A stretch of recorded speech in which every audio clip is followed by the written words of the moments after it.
guys, it's Automotive Anonymous, and that is the all-new VB, aka the second generation WRX in the GT trim. This is the top of the 4 trim levels for this year.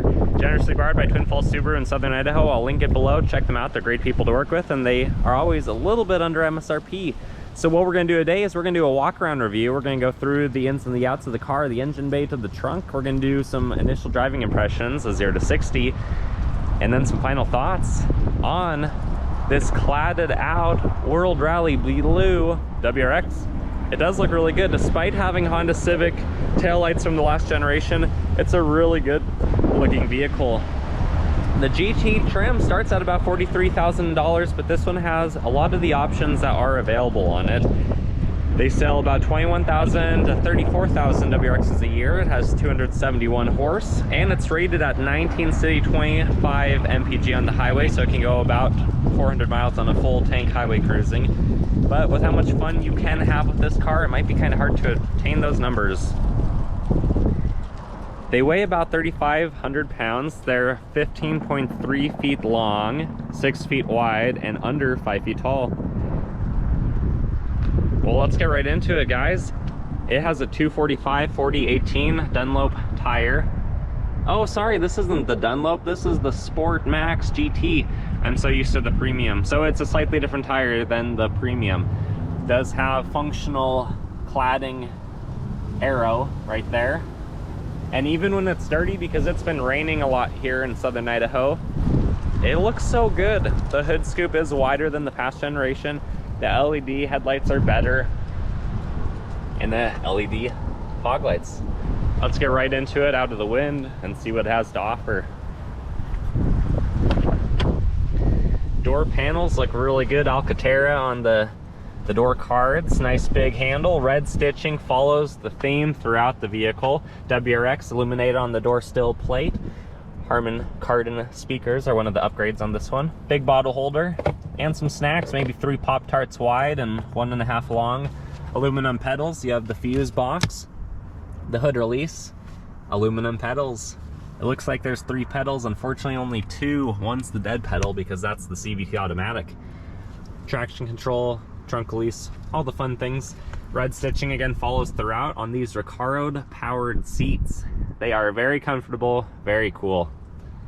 Let's get out of the wind. Fire it up. More of a rumble through the exhaust than any of the other 2.4 turbos I've driven.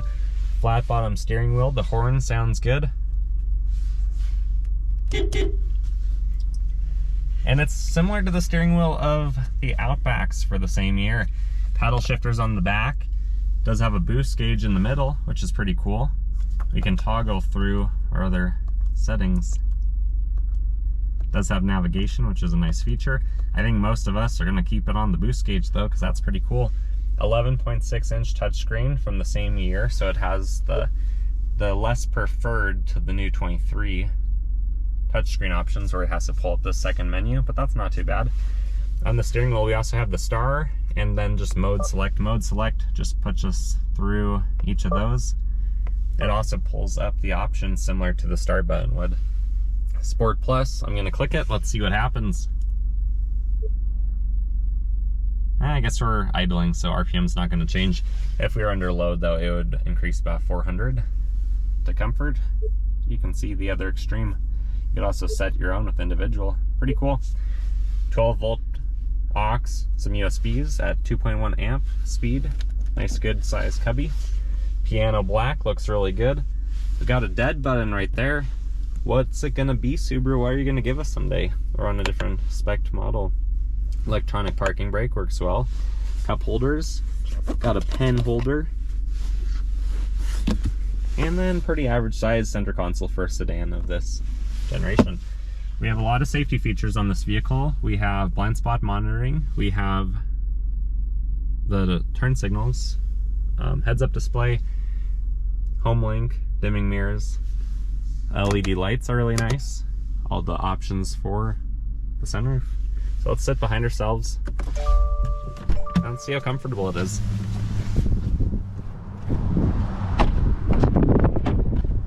Door panel looks really good. You got the fake carbon fiber theme throughout, which I actually do like. pretty good size handle, and basically 2 bottles if one of them's short, or I don't know, 3/4 a roll of a Ritz cracker. Not bad.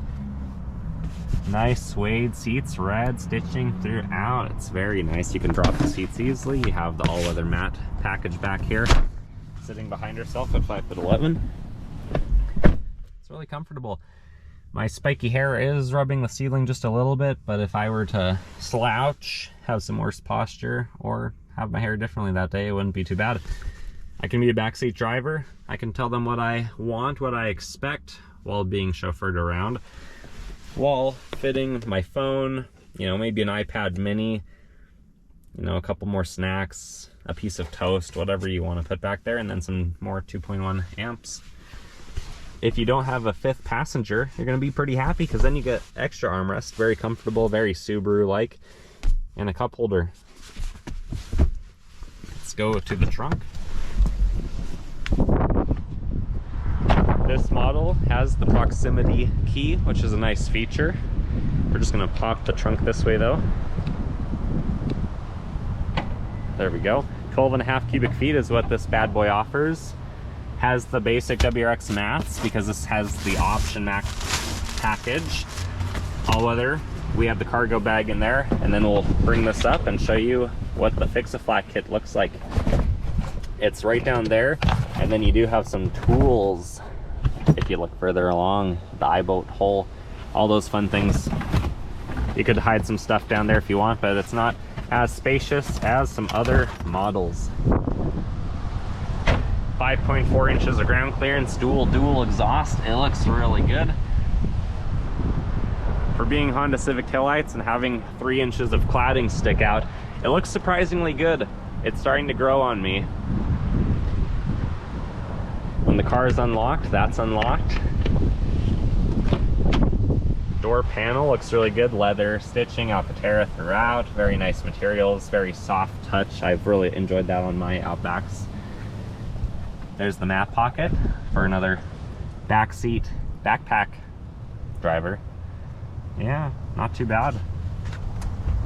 You're riding shotgun, what do you get? Well, you get a good amount of room. Harman Kardon speakers again, bottle holder, Pop-Tarts.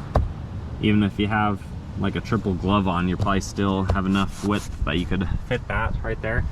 WRX on the door still plate. Manual options on this Recaro seat, but dang, does that look good. Locking glove box.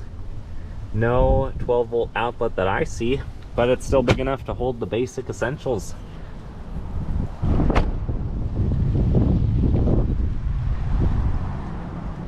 All right, let's pop the hood. Let's see what the 2.4 liter turbo looks like.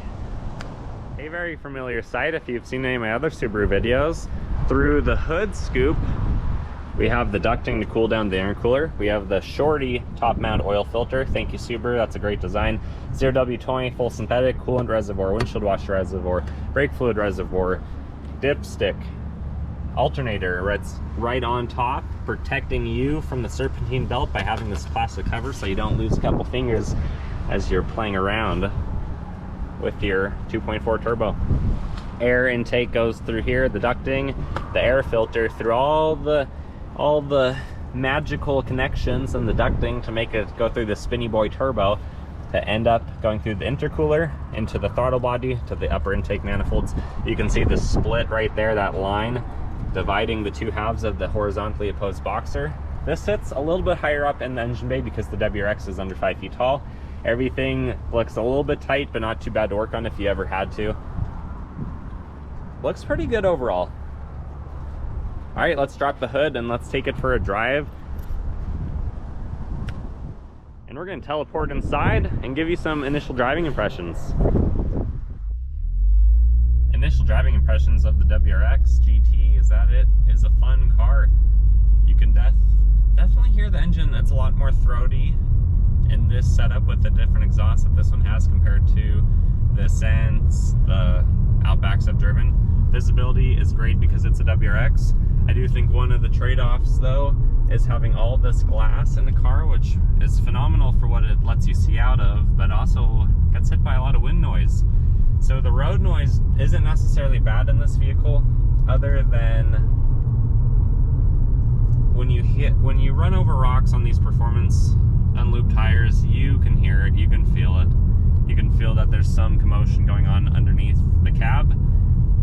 But otherwise, the wind noise, it can be kind of bad. It is pretty windy out here. You can see tumbleweeds going all over the place. Having just gone out of a Crosstrek Limited and an Outback Wilderness, the wind noise is definitely worse in this vehicle. But what it has to make up for that is the performance. This is comfort mode. I'm gonna move it over, gonna hit the start button, go to Sport Plus. You can see the RPMs now are up a little bit higher. You could also do that again by going through the mode selector right there. Well, let's give it a little bit of gas and see what it can do. We are on slightly uphill. And it's very punchy. The CVT actually holds its own pretty well in this setup. We're gonna do the mode button and get back to comfort. Should be able to see the RPMs dropped a few hundred. Flat bottom steering wheel, it's really fun to drive, saying WRX on the bottom. Feels really good, you know, you're driving something special. You notice the suede Alcantara on the dashboard. The door panels, they're really nice, really comfortable. Alcantara doesn't always hold up super well, so I'm glad that Subaru didn't put it on the most touch surfaces, but they more put it as visual accents everywhere else. Because this one's optioned out.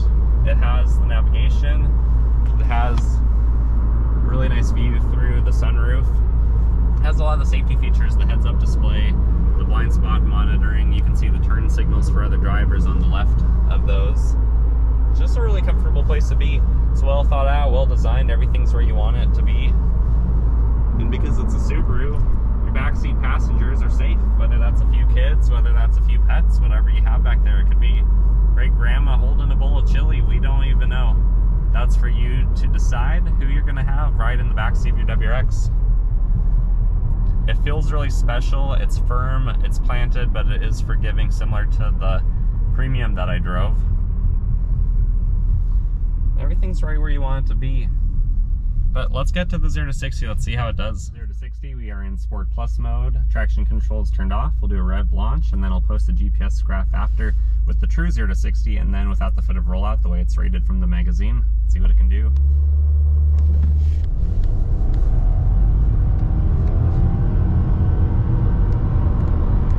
And true 0 to 60 came in at 5.96 seconds.